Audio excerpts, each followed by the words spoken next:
Hello friends, welcome back to our channel. MPPSC pre 2025 को target करते हुए हमने जो प्रीवियस ईयर क्वेश्चन सॉल्व करने की टेक्निक अपनाई है, उसमें आज हमारा ये तीसरा पेपर है। हम 2015 का सॉल्व कर चुके हैं, 2016 का सॉल्व कर चुके हैं और आज जो है हम 2017 का पेपर जो है सॉल्व कर रहे हैं, जिसमें हम देखेंगे कि न्यू सिलेबस के अकॉर्डिंग हमारे जो भी क्वेश्चन मैच कर रहे हैं उन्हें देखेंगे। दोस्तों, तैयारी की जो शुरुआत का पहला चरण होता है, किसी भी परीक्षा में आए हुए प्रश्नों का अनुभव लेना और किस टॉपिक से कहां से कैसे प्रश्न पूछे जा रहे हैं उस लेवल तक क्या करना, पढ़ाई करना। आप इन प्रश्नों का अनुभव देखेंगे तो आपको पता चल जाएगा कि एमपीपीएससी फैक्ट बेस्ड क्वेश्चन ज्यादा पूछती है और फैक्टों को जो है नए तरीके के फैक्ट पूछती है। और ये दोस्तों, आप जानते हैं कि एमपीपीएससी जो है हर बार कम से कम 10 से 15% क्वेश्चन जो है रिवाइंड करती है। किसी न किसी वर्ष का पेपर जो है आप उठाकर देखिएगा, 2 से 3 क्वेश्चन हर बार मिल जाएंगे। यदि आप 15 साल के पेपर हल कर लेते हैं, 10 से 15 साल के, तो निश्चित रूप से आपको 15 से 20 क्वेश्चन जो है न्यू पेपर में मिल जाएंगे। और इस बात को मैं ऐसे नहीं कह रहा हूं, अभी देखिएगा इसी में से जो क्वेश्चन आए हुए हैं मैं बताऊंगा कि कौन से क्वेश्चन किस एग्जाम में दोबारा से पूछे गए हैं। तो चलिए क्लास की शुरुआत करते हैं। यदि हमारे चैनल पर आप नए हैं, एमपीपीएससी की तैयारी करते हैं, सब्सक्राइब कर लीजिएगा। यहाँ पर एमपीपीएससी से संबंधित सभी प्रकार की जानकारी और मटेरियल उपलब्ध करवाया जाता है। चलिए देखते हैं फ्रेंड्स। इसमें अगर देखेंगे कि पहले प्रश्न की बात करेंगे तो आपके सामने जो है, इसमें मैंने जो है आपको जो क्वेश्चन उपयोगी हैं वही क्वेश्चन मैंने टिक किए हुए हैं और जो क्वेश्चन उपयोगी नहीं है उनको क्या कर दिए है दोस्तों, हटा दिए है, एक क्रॉस का चिन्ह लगा दिए है। मैं बता दूंगा कि कौन से क्वेश्चन जो है आपके लिए उपयोगी हैं और कौन से उपयोगी नहीं है, तो आप उनका क्या कर सकेंगे, उपयोग कर सकेंगे। चलिए देखते हैं और प्रश्न को जो है हम सॉल्व करते हैं। फ्रेंड्स से यदि क्वालिटी कम है तो आप क्या कीजिएगा, मैंने यहाँ से कर दी है पूरी जो है जितनी इस लैपटॉप की क्षमता है उसके अनुसार जो कर दी हुई है, आप जो है थोड़ा सा क्वालिटी बढ़ाइएगा। चलिए बात करते हैं। आपके सामने जो फ्रेंड्स से पहला प्रश्न है और वो है कि गाजी मलिक जो है किस वंश का संस्थापक था। फ्रेंड्स, दिल्ली सल्तनत से क्वेश्चन आया हुआ है और लगातार यहाँ से क्वेश्चन दिल्ली सल्तनत से बन रहे हैं। कभी संस्थापक को लेकर के पूछता है, मेंस में भी अभी एक क्वेश्चन आया हुआ था 2022-23 में, तो वहां पर भी 23 में आया हुआ था, थट्टा नाम का आया हुआ था जो फिरोज शाह तुगलक से संबंधित रहा है। तो गाजी मलिक दोस्तों, जिसे हम गयासुद्दीन तुगलक कहते हैं, ये तुगलक वंश का संस्थापक था। और तुगलक वंश के जो शासक रहे हैं उनमें बात की जाए, फ्रेंड्स बहुत से शासक रहे हैं, लेकिन उनका जो खास बात है कि सबसे जो ज्यादा शासक किस राजवंश में रहे हैं, तो तुगलक वंश में रहे हैं। इसमें गयासुद्दीन तुगलक नाम का भी आपका शासक रहा है। चलिए दूसरे क्वेश्चन जो आप चौथे नंबर का प्रश्न देखिएगा, जो कि स्लाइड जो है दोस्तों मेसी में साथ में ले रहे हैं, तो क्रम से न बढ़कर के बगल में जो क्वेश्चन है उसको देखते जाएंगे। 1919 का अधिनियम दोस्तों किससे संबंधित था, तो 1919 की अधिनियम की बात की जाए, इसे जो है मार्ले मिंटो सुधार अधिनियम भी कहा जाता है। और जो मार्ले स्टैम्पर गवर्नर थे दोस्तों, इसमें पहली बार जो है मुसलमान जो हुआ करते थे उन्हें 5% आरक्षण दिया गया था। और ये किससे संबंधित है, जो है आरक्षण से संबंधित है, जिसमें से आरक्षण के कई प्रकार होते हैं। एक प्रकार है सांप्रदायिक निर्वाचन प्रणाली के तहत आरक्षण है। अगर आप ये नहीं जानते हैं तो मैं आपको कई क्लासों में बता चुका हूं, आप वहां पर जरूर देखिएगा। तो पूर्ण पैक्ट में भी यही बात मैंने समझाई हुई थी। तो इसका सही जवाब होगा दोस्तों पृथक निर्वाचन प्रणाली। और पृथक निर्वाचन प्रणाली को क्या कहा जाता है, सांप्रदायिक निर्वाचन प्रणाली कहा जाता है। इसमें जिस जाति का व्यक्ति खड़ा होता है उसी जाति के लोगों को वोट देना होता है। चलिए दूसरे प्रश्न की बात करते हैं और हमारे पास में दूसरा प्रश्न जो है कि भारतीय पुरातत्व जो है उसका जनक किसे कहा जाता है। दोस्तों, जो अलेक्जेंडर कनिंघम साहब थे उन्हें क्या कहते हैं, भारतीय पुरातत्व विभाग का जनक कहते हैं, क्योंकि इनके द्वारा ही 1862 में पहली बार जो है ऐसे कार्य किए गए थे, पुरातत्व विभाग की स्थापना की गई थी। जॉन मार्शल दोस्तों ये जो है पुरातत्व विभाग के निदेशक रहे हैं, इन्हीं के निर्देशन में जो हड़प्पा की खोज की गई थी। मार्टिमर व्हीलर एक अंग्रेज इतिहासकार थे, इन्होंने सिंधु घाटी सभ्यता के संदर्भ में कहा है कि उसका पतन जो है आर्यों के आक्रमण से हुआ है। जेम्स प्रिंसिप, इन्होंने अशोक के अभिलेख जो है उनकी 1837 में जो है खोज की थी और भाषा भी पढ़ने का प्रयास किया था। अगली बात करते हैं, जो आपका 5 नंबर का प्रश्न है, पूछा जा रहा है कि चंदावड़ का युद्ध जो 1394 में हुआ था, ये मोहम्मद गौरी ने किसे पराजित किया था। फ्रेंड्स बात की जाए तो जयचंद जो राजा हुआ करते थे उनको पराजित किया था, किसने, मोहम्मद गौरी ने। और ये भीम द्वितीय जो है दोस्तों, ये नायिका देवी के संरक्षण में जो है इनका शासन हुआ करता था। और 1175 में जो है इन्हें 1175 में हाँ मोहम्मद गौरी इनसे पराजित हुआ था गुजरात में नायिका देवी के संरक्षण में। चलिए अगले प्रश्न की बात की जाए तो अगला प्रश्न है कि राजा राम मोहन राय को राजा की उपाधि किसने दी हुई थी। तो फ्रेंड्स अगर बात की जाए जो राजा राम मोहन राय महान समाज सुधारक हुए हैं, इनके द्वारा ब्रह्म समाज की स्थापना भी की गई थी और इन्हें यह उपाधि जो है मुगल सम्राट अकबर द्वितीय के द्वारा दी गई थी। इसलिए दी गई थी ताकि ये क्या करें, अंग्रेजों के पास जाएं और इनकी जो पेंशन है उसको बढ़वाने का कार्य करें। चलिए अगली बात करते हैं। 6वें नंबर का प्रश्न है कि दिल्ली सल्तनत के किस वंश ने सबसे कम समय तक, दोस्तों क्या प्रश्न पूछा गया है, सबसे कम समय तक शासन किया हुआ है। इसका सही जवाब होगा दोस्तों, अगर मैं यहाँ पर बात करूं खिलजी वंश ने जो है कितना शासन किया है, 30 वर्ष इन्होंने शासन किया हुआ है खिलजी वंश ने। तुगलक वंश की बात करें फ्रेंड्स तो ये है 1284 से लेकर के 1300 जो है 20 है, सॉरी हाँ जो है 1206 से लगाकर के 1284 तक शासन रहता है किसका, खिलजी गुलाम वंश का। और गुलाम वंश के पश्चात जो शासन आ जाता है वो किसका आ जाता है, खिलजी वंश का, जो 1320 तक रहता है। और 1320 से लगा करके आगे चल करके जो 1414 तक शासन रहता है वो किसका रहता है दोस्तों, ये आपका तुगलक वंश का रहता है। सैयद वंश 1414 से लगाकर 1451 तक शासन करता है। लोधी वंश 1451 से लगाकर के 1526 तक शासन करता है। चलिए अगले प्रश्न की मुझे लगता है इतना डिटेल में नहीं जाना चाहिए क्योंकि हम प्रश्न बात कर रहे हैं। बाकी दोस्तों यदि आप डिटेल में क्वेश्चन ऐसे सॉल्व करना चाहते हैं तो आप हमारे साथ में जरूर जुड़िएगा। मैं डेली एक FLT जो है लेकर के आता हूँ जिसमें 25 क्वेश्चन होते हैं। प्रत्येक यूनिट से जो है 3 प्रश्न दिए जाते हैं, बहुत महत्वपूर्ण है। उसमें पूरे टॉपिक का विश्लेषण करवाता हूँ, जरूर देखिएगा। डेली 8 बजे सुबह जो है उसे अपलोड कर दी जाती है। देखिएगा मैं अभी तक 8 टेस्ट सीरीज करा चुका हूँ और मेरा टारगेट कितना है, 10,000 फैक्ट जो है करवाना। और ये किसी भी प्री परीक्षा के लिए जो है IIM फैक्ट होंगे, उसमें जो है एक प्रश्न के साथ में कम से कम 10 फैक्ट मैं बताता हूँ। तो वहाँ ज्वाइन करिएगा। इन सभी बातें जितने भी यहाँ प्रश्न आए हुए वहाँ बार बार रिवीजन करवाता रहता हूँ। अगली बात करते हैं 7 नंबर का प्रश्न है कि लॉर्ड डफरिन के समय की जो सबसे महत्वपूर्ण घटना है वो कौन थी दोस्तों। तो लॉर्ड डफरिन जो है इनके समय पर क्या की गई थी, भारतीय राष्ट्रीय कांग्रेस की स्थापना 28 दिसंबर 1885 को की गई थी, जो कोई A.O. ह्यूम के द्वारा की गई थी। रामकृष्ण मिशन दोस्तों 1897 में स्वामी विवेकानंद जी द्वारा बनाया गया था। मुस्लिम लीग 1906 में बनाई गई थी। और प्रथम जनगणना दोस्तों जो ये है आपकी 1871 में मेयो के समय पर हुई थी। 10 नंबर का प्रश्न देखिएगा, इनमें से गोलमेज सम्मेलन में दूसरा गोलमेज सम्मेलन था उसमें जो है किसने भाग नहीं लिया था। क्या पूछ रहा है, नहीं लिया था। फ्रेंड्स अगर बात की जाए तो महादेव देसाई, प्यारेलाल और मदन मोहन मालवीय। जवाहरलाल नेहरू दोस्तों किसी भी गोलमेज सम्मेलन में नहीं गए थे, दूसरे में जो है महात्मा गांधी जी गए हुए थे। चलिए अगले प्रश्न की बात करते हैं। अगला प्रश्न है देखिएगा 8वें नंबर का प्रश्न है कि इनमें से कौन सबसे कम आयु में भारतीय राष्ट्रीय कांग्रेस का अध्यक्ष बना था। इसका सही जवाब होगा दोस्तों मौलाना अबुल कलाम आजाद। दोस्तों ये वह व्यक्ति हैं जो कि भारत के शिक्षा मंत्री भी रहे हैं पहले, और दोस्तों ये सबसे युवा अध्यक्ष भी हैं और सबसे लंबे समय तक अध्यक्ष भी रहे हैं। ध्यान रखिए जवाहरलाल नेहरू दोस्तों 1929 में लाहौर अधिवेशन हुआ था, उसमें पहली बार क्या किया गया था, पूर्ण स्वराज का प्रस्ताव है, जो मतलब कहा गया था कि हम पूर्ण स्वराज लेंगे, पूर्ण स्वराज की घोषणा की गई थी। साथ ही साथ उसमें पहली बार ध्वज भी फहराया गया था आजादी का।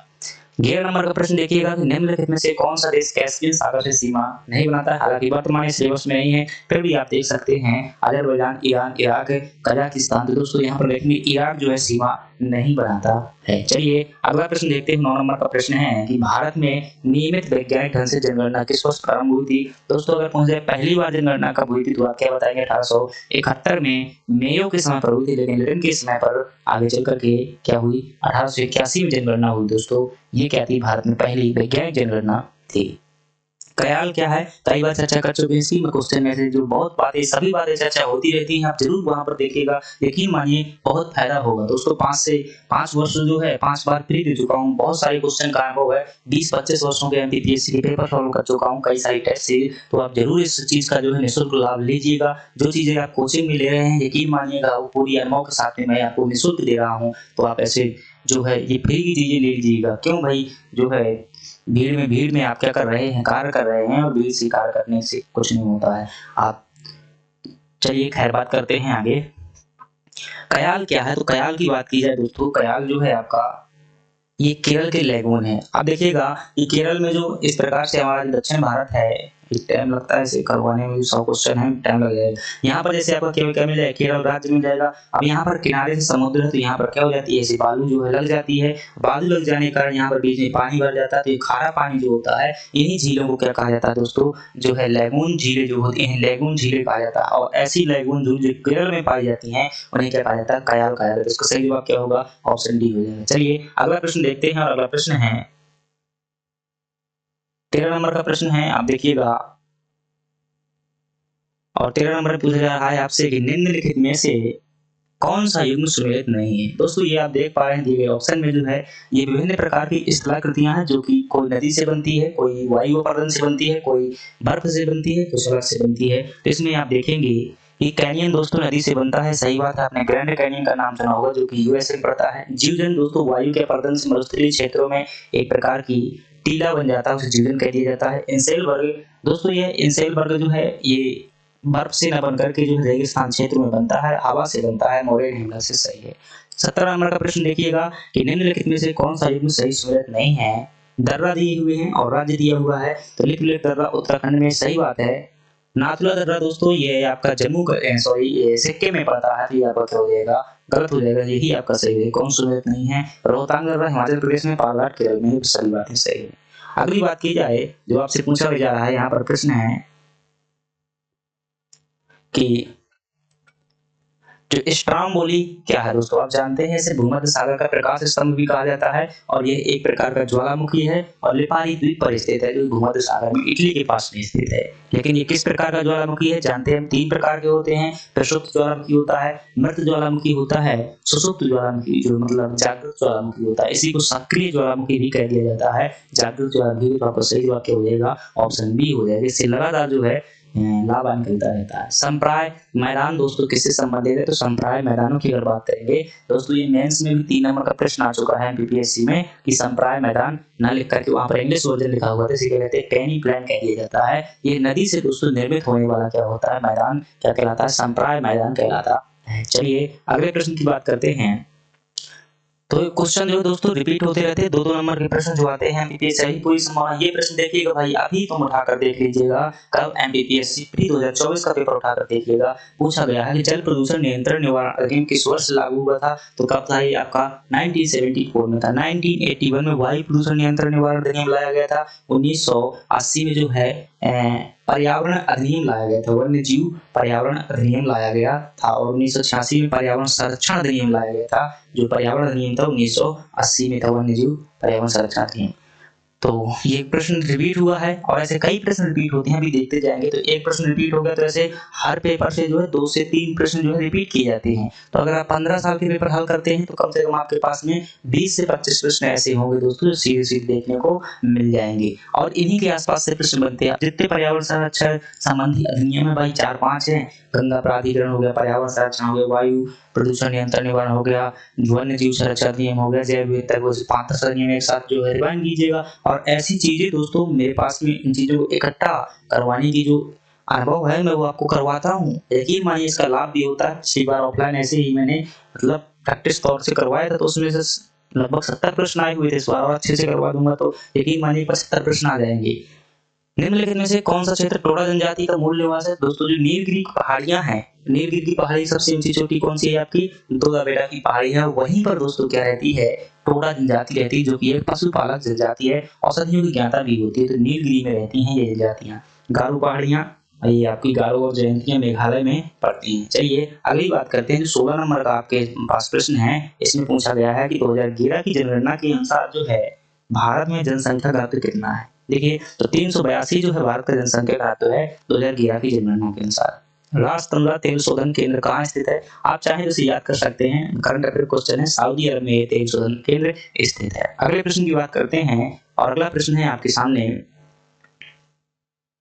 जिसमें पूछा गया है अफीम का वनस्पतिक नाम क्या है। देखिए तो वनस्पतिक नाम से भी क्वेश्चन आया हुआ है, और इसका जो वैज्ञानिक नाम होता है वो क्या है आपका पैपेवर्स सोमनीफेरा जो है इसका क्या है वैज्ञानिक नाम है।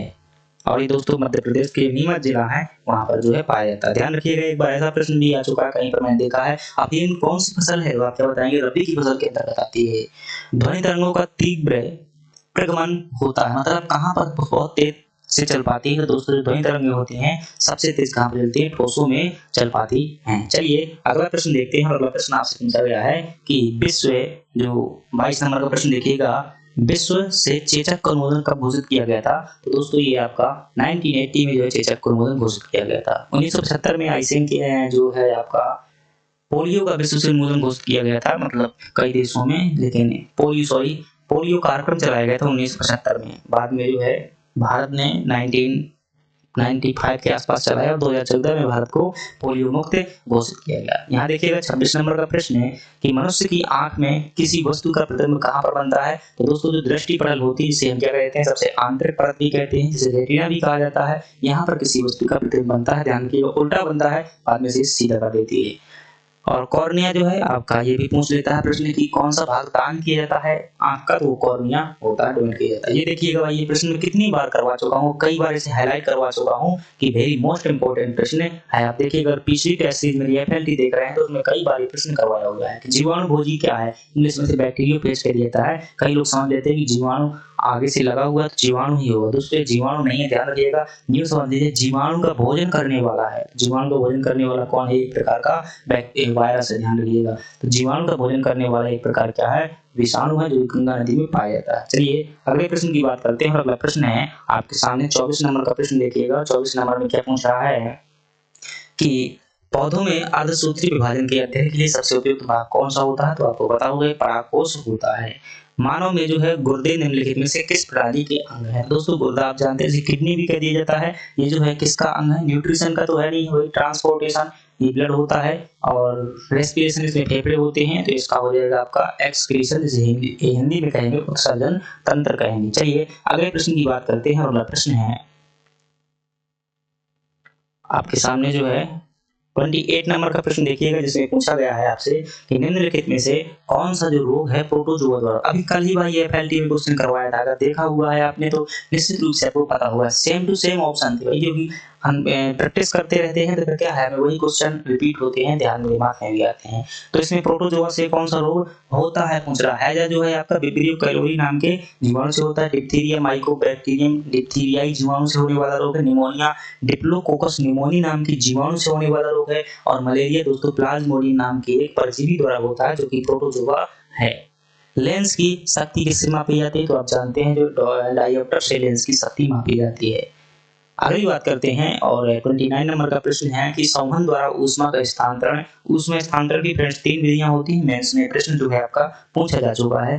3 विधियां होती हैं, चालन, संवहन और विकिरण होती हैं। तो संवहन द्वारा जो है दोस्तों, जो आपका गैस और द्रवों में जो है ऊष्मा का स्थानांतरण संवहन द्वारा होता है, और जो चालन विधि होती है वो ठोसों में होती है, और विकिरण विधि जो होती है दोस्तों, तो वो विद्युत चुम्बकीय तरंगें प्रकाश उसी के द्वारा स्थानांतरित होता है।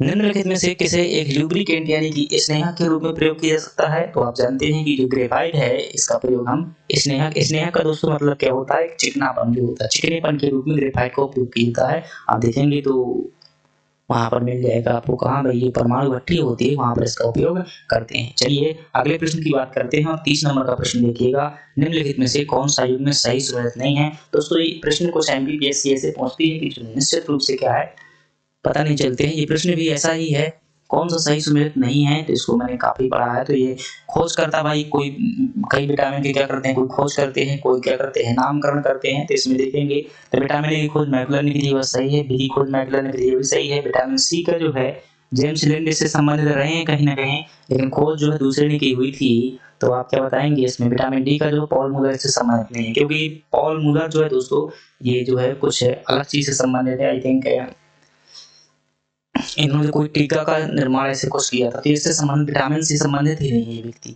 चलिए हास गैस 33 नंबर का प्रश्न देखिएगा कि हास गैस क्या है? तो आप जानते हैं कि नाइट्रस ऑक्साइड को हम क्या कहते हैं? हास गैस के रूप में जानते हैं। चलिए अगला प्रश्न देखते हैं। अगला प्रश्न है आपके सामने जो कि 34 नंबर का प्रश्न है। इसमें पूछा गया है तड़ित जो चालक होता है, बिजली की चमकना भी कह देते हैं। जब बिजली कड़कती है तो उससे वृक्ष में आग लग जाती है। क्यों लग जाती है? क्योंकि दोस्तों उसमें जो है आपकी विद्युत ऊर्जा पाई जाती है। पारसी क्लब दोस्तों क्रिकेट से संबंधित है। 1890 में इंदौर में इसकी स्थापना की गई थी। आप ध्यान रखिए किस खेल परंपरा से संबंधित है, तो ये आपका क्रिकेट से है। 1890 में स्थापना हुई थी। जम्मू कश्मीर की 8 वर्षीय करंट अफेयर क्वेश्चन है। रूप सिंह स्टेडियम आपका दोस्तों ये ध्यानचंद जी के भाई हैं और ये ग्वालियर में इनके नाम पर जो है स्टेडियम स्थित है और ये जो दुधिया रोशनी वाला स्टेडियम भी है। अगली बात करते हैं, जो अगला प्रश्न है हमारे पास, इनमें से मध्य प्रदेश का कौन जो है मध्य प्रदेश का हॉकी खिलाड़ी है, मतलब हॉकी खिलाड़ी के बारे में पूछ रहा है कौन है, तो ये भी करंट अफेयर से क्वेश्चन है। तो इसमें अगर देखेंगे तो समीर दास जो है हॉकी संबंधित खिलाड़ी हैं।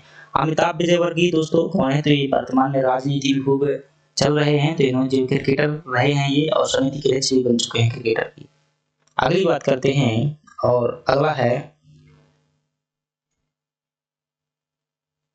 इसमें देखेंगे जो 40 नंबर का प्रश्न है, इसमें पूछा गया है आपसे कि 1987 में जो विश्व कप खेला गया था, तो दोस्तों इसका नाम रिलायंस कप था। ये शायद पाकिस्तान में श्रीलंका में आयोजित हुआ था, भारत ने इसे जीता हुआ था। अगली बात करते हैं, निम्नलिखित में से किस वर्ष का ओलंपिक लंदन में नहीं हुआ था। दोस्तों ये जो 1912, 48 और 8 3 बार ओलंपिक लंदन में हो चुके हैं। तो आप इस बार के लिए जो है पेरिस वाले ओलंपिक ध्यान दीजिएगा, ये उस समय का पेपर है, ये इम्पोर्टेंट नहीं है। खासतौर से जो हिस्ट्री, ज्योग्राफी, पॉलिटी, इकोनॉमी और साइंस ऐसे प्रश्न हैं उन पर ध्यान दीजिए। करंट अफेयर वाला पोर्शन है, ज्यादा यहाँ पर ध्यान मत दीजिएगा। अगली बात करते हैं, राष्ट्रमंडल जो खेल हुए थे इनका शुभारंभ कब हुआ था, आपसे पूछा गया। तो दोस्तों जो राष्ट्रमंडल खेल हैं इनका शुभारंभ 1930 से हुआ था और पहली बार ये मॉन्ट्रियल में आयोजित किए गए थे, जो कनाडा में पड़ता है। निम्नलिखित में से कौन सा वेब ब्राउजर नहीं है। ओपेरा दोस्तों मोस्ट इंपोर्टेंट है, आपने पिछले वाले पेपर में भी देखा था वेब ब्राउजर से क्वेश्चन आया हुआ था और इस बार भी जो है यहाँ से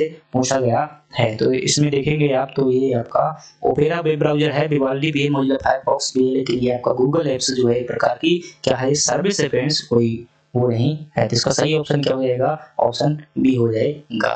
चलिए ये भी एक ऊपर साइड क्वेश्चन छूट गया।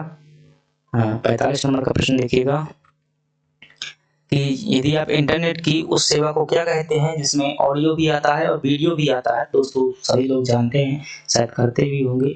तो ये क्या है, आपकी वीडियो कॉन्फ्रेंसिंग है। अगली बात करते हैं, जो अगला प्रश्न है हमारे पास से, देखो पुनः एक ये कंप्यूटर समय, ये बहुत इंपॉर्टेंट भाई फैक्ट है, आप ध्यान रखिएगा। एक क्या हो गया भाई, ब्राउजर पूछ लेता है आपसे, वायरस पूछ लेता है, कौन सा एंटीवायरस है, कौन सा ब्राउजर है, कौन सा पे सर्च इंजन है, बहुत इंपॉर्टेंट है, ध्यान रखिएगा। 10-20 फैक्ट है, याद कर लीजिएगा, ऐसे बहुत पूछे जाते हैं। तो डक डक को 4-5 भाई सर्च इंजन है पूरे के पूरे, जो है डक डक हो गया, बिंग हो गया, वाईडू हो गया, अल्टा विस्टा हो गया, क्या सर्च इंजन है। तो डक डक को क्या है, एक प्रकार का सर्च इंजन है।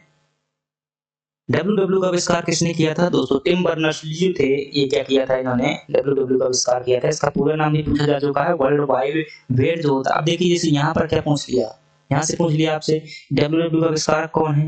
अगली बार का प्रश्न आ गया कि www का पूरा नाम क्या होता है, अलग थोड़ी ना है। जब हम इसे करते हैं तो आप, जब हम ये देख रहे थे ये प्रश्न पूछा जा रहा है तो उसके जुड़े हुए आसपास के फैक्ट देखते हैं और यकीन मानिएगा मैं इतने बेहतर तरीके से करवाता हूँ इन्हें, जब मतलब वहां पर टेस्ट सीरीज करवाता हूँ कि जो 10-10 फैक्ट करवा देता हूँ, जितने भी प्रश्न यहाँ से पूछे गए हैं आसपास से वो सभी करवा देता हूँ और पूछे जाने की संभावना को भी करवा देता हूँ।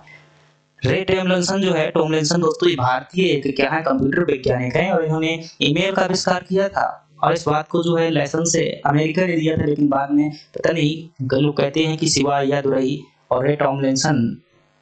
तो ये ईमेल से जुड़े हुए व्यक्ति कौन है, रे टॉमलिंसन है। अगली बात करते हैं, जो 49 नंबर का प्रश्न है आपसे पूछा गया है, ईथरनेट एक उदाहरण है। दोस्तों ईथरनेट क्या होता है, एक्चुअली एक प्रकार की क्या होती है, केबल होती है और इस केबल से जो नेटवर्क बनता है उसे क्या कहते हैं, लोकल एरिया नेटवर्क कहते हैं। तो आपका सही जवाब क्या हो जाएगा, लोकल एरिया नेटवर्क यानी लैन सही हो जाएगा।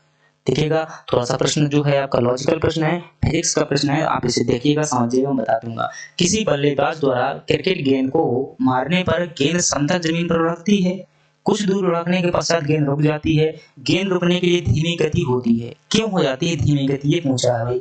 क्यों नहीं होगी भाई, जब वो बॉल जो है धरती पर इस प्रकार से ढलती हुई चलती है तो उसमें क्या है, यहाँ पर धरती का जो घर्षण लगता है, घिसती है नीचे से और घर्षण जो है दोस्तों विपरीत दिशा में लगता होता है। घर्षण बल से क्वेश्चन लिया गया है, तो इसका क्या जवाब हो, घर्षण बल सही जवाब हो गया। बल्लेबाज ने हिट नहीं किया पर्याप्त, ये ऐसा नहीं हो सकता। ब्रेक गेंद पर लगाए गए बल के समानुपाती है, ये भी नहीं होगा।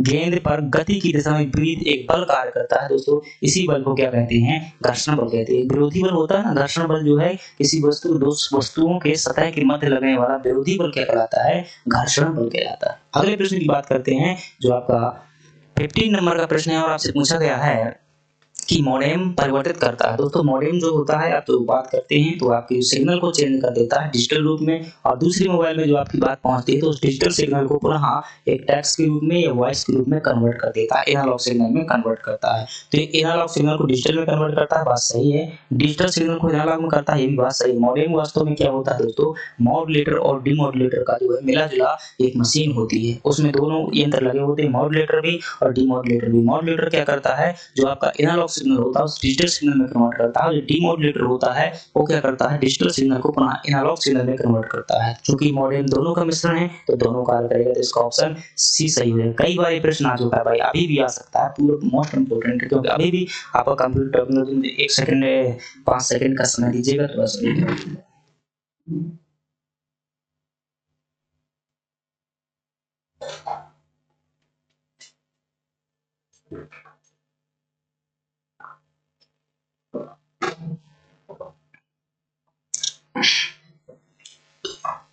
चलिए अब जो हमारे पास में 51 नंबर का प्रश्न है, 51 नंबर के प्रश्न में क्या पूछा गया है, निम्नलिखित में से किस अधिनियम द्वारा, 51 नंबर है, किस अधिनियम के द्वारा संवैधानिक निरंकुशता का सिद्धांत जो है प्रकट किया गया था। फ्रेंड्स संवैधानिक निरंकुशता क्या होती है, एक ऐसी मतलब कि कोई उसे रोक ना सके, किसी व्यक्ति को ऐसे अधिकार मिल जाना कि उस पर कोई अंकुश न लगाया जा सके, वो क्या होती है, संवैधानिक निरंकुशता होती है। तो ऐसे ही 1935 के नियम में बहुत सारे प्रावधान किए गए थे, बहुत सारे अधिकार दिए गए थे अधिकारियों को, सरकार को, परंतु जनता के लिए उसमें क्या है, कोई ऐसी बात नहीं की गई थी जो लोकतंत्र स्थापित करे। इसीलिए इसे क्या कहा जाता है, 1935 के भारत शासन अधिनियम को संवैधानिक निरंकुशता का नियम कहा जाता है, अधिनियम कहा जाता है। इसीलिए तो दोस्तों जो जवाहरलाल नेहरू जी थे उन्होंने कमेंट किया था इस अधिनियम में कि ये एक ऐसी कार है जिसमें जो है हजारों ब्रेक लगे हुए हैं। ड्राइवर तो मतलब चलाने वाला तो एक है, लेकिन ब्रेक बहुत लगे हुए, क्यों, मतलब कई लोगों को अधिकार दिए गए थे लेकिन जनता को अधिकार इसमें नहीं दिए गए थे। ये देखिएगा भाई एमपीपीएससी का प्रश्न इसी प्रकार से आते हैं, 1-2 प्रश्न हर साल आते हैं। मान लो